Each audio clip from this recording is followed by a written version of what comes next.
Hello, friends. Welcome back to our channel. Today, we're diving deep into one of the most significant moments in football history. For almost 2 decades, we've witnessed something truly extraordinary. A level of dominance, skill, and excellence that may never be replicated again.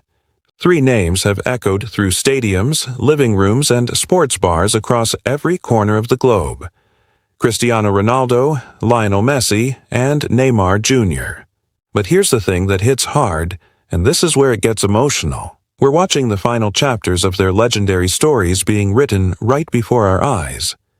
If you've ever felt that bittersweet sting of watching your heroes age, if you've ever wondered when the next generation will rise to fill their impossibly large shoes, then stick around because this analysis is for you.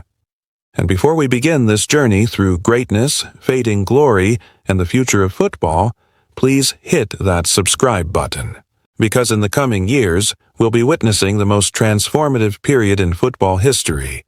And you won't want to miss a single moment of it. For almost 2 decades, 3 names have dominated world football in a way that transcends sport. These weren't just players, they were phenomena. They were artists painting masterpieces on the canvas of the pitch.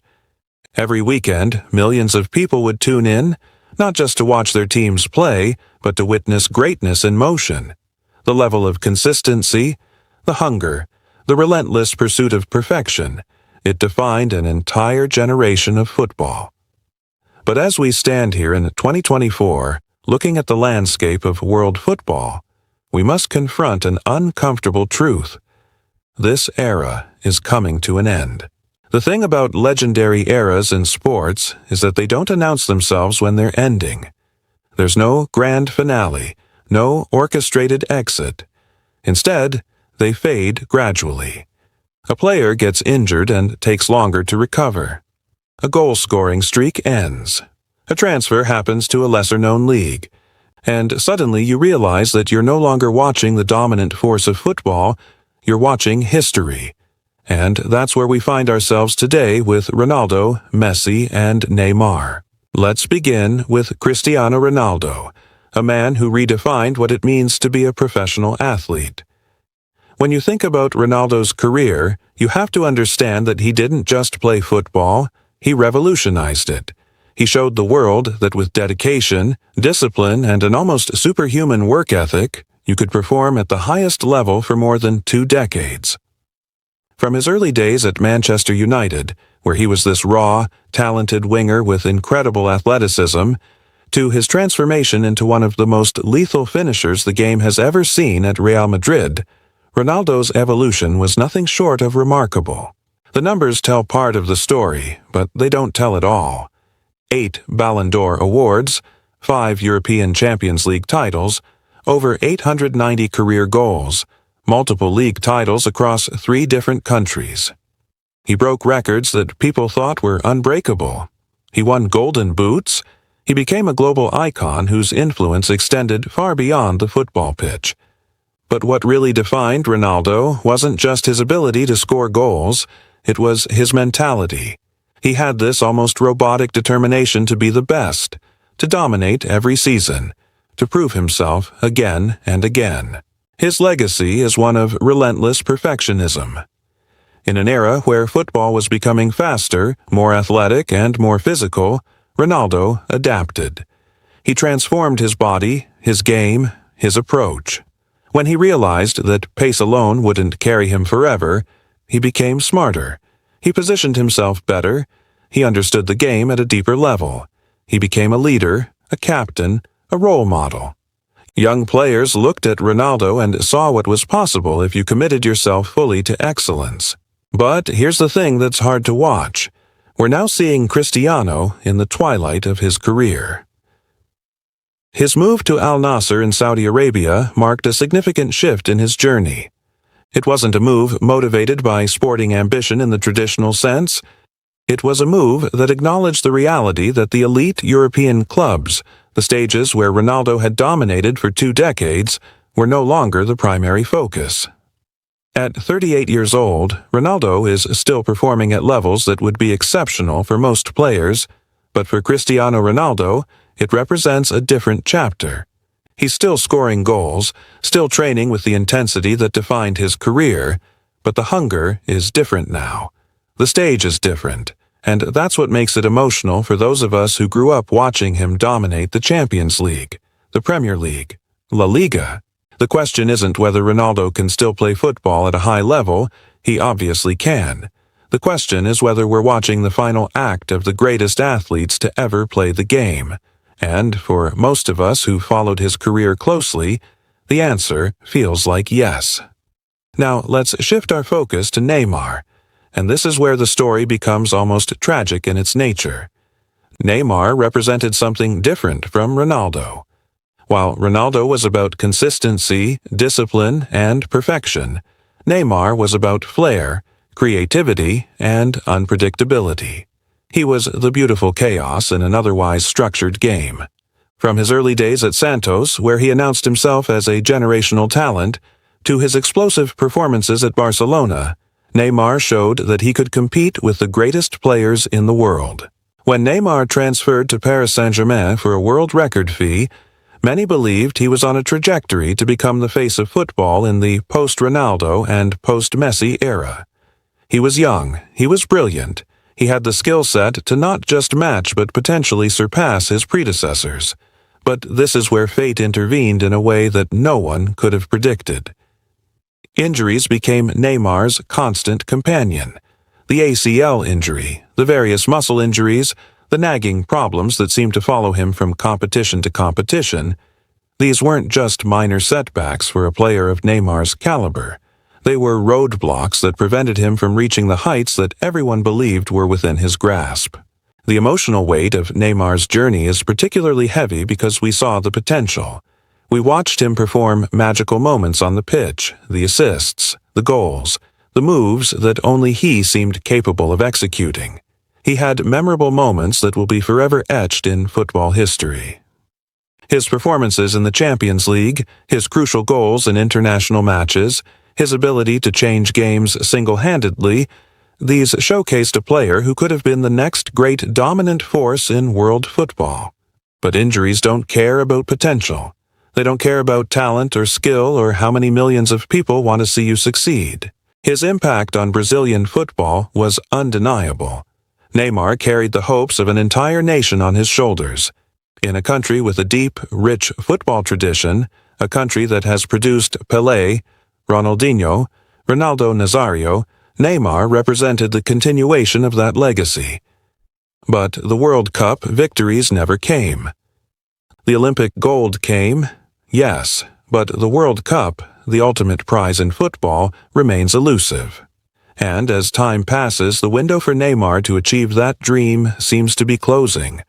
His club football journey took him from Barcelona to Paris to PSG's struggles to now playing in Saudi Arabia as well, much like Ronaldo. The path that was supposed to lead to multiple Champions League titles and World Cups instead became a journey marked by what-ifs and could-have-beens. It's heartbreaking, because Neymar had everything, the skill, the intelligence, the physical ability. He just didn't have good fortune with injuries. And in football, sometimes that's the cruelest element of all. Then we come to Lionel Messi, and this is perhaps the most complete story of the three. If Ronaldo represents perfection and consistency, and Neymar represents unfulfilled potential, then Messi represents almost mythical excellence. For nearly 2 decades, Messi didn't just compete with the greatest players in the world. He transcended them. He was in a different category entirely. The statistics are otherworldly. 7 Ballon d'Or awards, more than any player in history. Over 800 career goals, countless assists.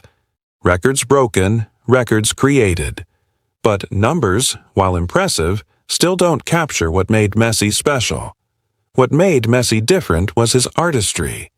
He played football like a poet crafting verses, like a painter working with colors, like a composer orchestrating a symphony. The way he could dribble past 3 or 4 defenders as if they were training cones. The way he could find teammates with passes that seemed impossible. The way he could score goals from impossible angles. It transcended sport.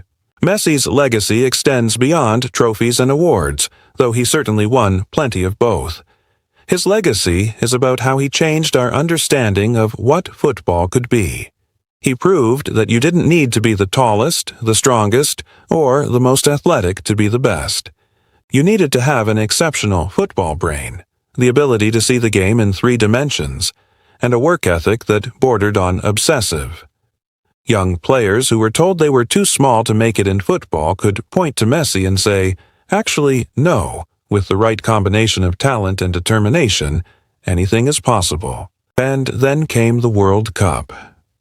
For years, Messi's only real criticism was that he hadn't won the World Cup, that ultimate prize that only the absolute greatest players seem to win.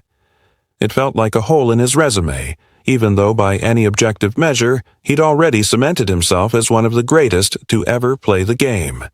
But in 2022, in Qatar, everything changed. At 35 years old, Messi led Argentina to the World Cup, and in doing so, he completed his legacy. That victory wasn't just about winning a trophy, it was about validation, vindication, and closure. It was about a lifetime of excellence finally receiving the ultimate recognition. Messi's lasting influence will be felt for generations. He showed that football is ultimately a game of intelligence and skill rather than just athleticism. He demonstrated that sustained excellence over nearly 2 decades is possible, and his World Cup victory will be remembered as one of the greatest individual achievements in the history of sport. But here's the reality. Messi is now playing in Major League Soccer, and while he's still performing at a high level, it represents a shift in where the absolute elite of football are performing. The European leagues, for so long the stage for the world's greatest players, are no longer where Messi, Ronaldo, and Neymar are playing out their careers. That's a symbolic moment. It marks the end of an era in multiple ways. So now we arrive at the question that everyone is asking: who comes next? Who will fill this void that's been created by the gradual departure of these 3 titans? The answer is actually more complex and more interesting than you might think, because the next generation doesn't look like a single dominant figure. Instead, it looks like a distribution of talent. There's Kylian Mbappé, a player who arrived on the world stage with the kind of hype that surrounded only Messi and Ronaldo before him. Mbappé has the physical tools that Ronaldo had, the speed, the strength, the athleticism, but he also has the football intelligence that takes you to the next level. His goal-scoring record is exceptional, and his potential seems almost limitless. But Mbappé is also playing in an era where physical athleticism is more valued than ever, and he's proven that he can thrive in that environment. The question with Mbappé is not whether he can be great, but whether he can be Messi and Ronaldo great. Then there's Erling Haaland, a striker whose efficiency in front of goal is almost frightening. Haaland doesn't have the dribbling abilities of Messi or Neymar, and he may never have the well-rounded game that made Ronaldo special. But as a pure goal scorer, he's in rare company. His movement, his positioning, his finishing, it's a masterclass in strikemanship. In an era where football is becoming more specialized and more efficient, Haaland represents that evolution perfectly. But beyond the traditional strikers, we're seeing a more complex landscape of talent. Vinicius Jr. at Real Madrid has shown flashes of brilliance that suggest he could become a generational talent. His combination of pace, skill, and physicality is exceptional. Jude Bellingham's arrival at Real Madrid at such a young age and his immediate impact suggests that we might be looking at a player who could dominate the game for the next decade. Phil Foden at Manchester City has shown a level of creativity and skill that puts him in the conversation with the best players in the world, even at his young age. The difference between this emerging generation and the one that's departing is that there doesn't seem to be one single figure who towers above all others. Instead, we have a distribution of exceptional talent. That's not necessarily a bad thing. It might actually make football more interesting and more competitive.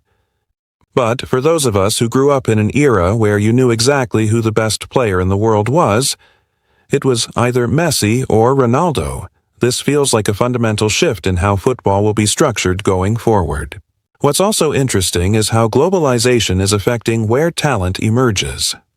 Players are no longer concentrated in just the traditional European powerhouses. Yes, the Premier League, La Liga, Serie A, and Bundesliga are still dominant, but they're now competing with leagues in Saudi Arabia, the Middle East, and potentially soon other regions of the world. The very structure of elite football is changing, and with it, how we think about generational dominance. The next generation will also face a football landscape that's different in other ways. The schedule is more congested. The physical demands are higher, the tactical sophistication required is greater, and the mental pressure, amplified by social media and 24-hour news cycles, is intense in ways that even Messi and Ronaldo had to adapt to throughout their careers. As we wrap up this analysis, let's acknowledge what we're really experiencing. We're living through the end of a golden age. For nearly 20 years, football had clear protagonists, 3 extraordinary players who defined what was possible. They set standards that seemed almost supernatural. They pushed each other, competed with each other, inspired each other, even if they were rarely direct competitors. Their collective presence elevated the entire sport. And yes, they're not completely gone yet. Ronaldo is still playing. Neymar is still trying to make an impact. Messi is still performing at a high level in MLS. But the dominant narrative of football has already shifted. The next generation is coming. And while it may not have a single towering figure like Messi or Ronaldo, it will have its own compelling stories, its own moments of brilliance, its own heroes. This is both sad and exciting. It's sad because we're saying goodbye to players who have given us countless moments of joy and amazement. It's exciting because the uncertainty of what comes next is what drives sport forward. Will Mbappé become a generational talent? Will Haaland redefine what a striker can be? Will someone completely unexpected emerge to become the next global icon? We don't know, and that uncertainty is beautiful. Thank you so much for watching this deep dive into football's greatest generation and the era that's unfolding next. If this analysis resonated with you, if you felt the emotions we discussed, please don't forget to like this video and subscribe to our channel. Because in the coming years, we'll be witnessing the most transformative period in football history since Messi and Ronaldo first arrived on the world stage. You won't want to miss any of it. This is just the beginning of a new chapter, and we'll be here to analyze every moment of it with you. Thanks for watching, and we'll see you in the next one.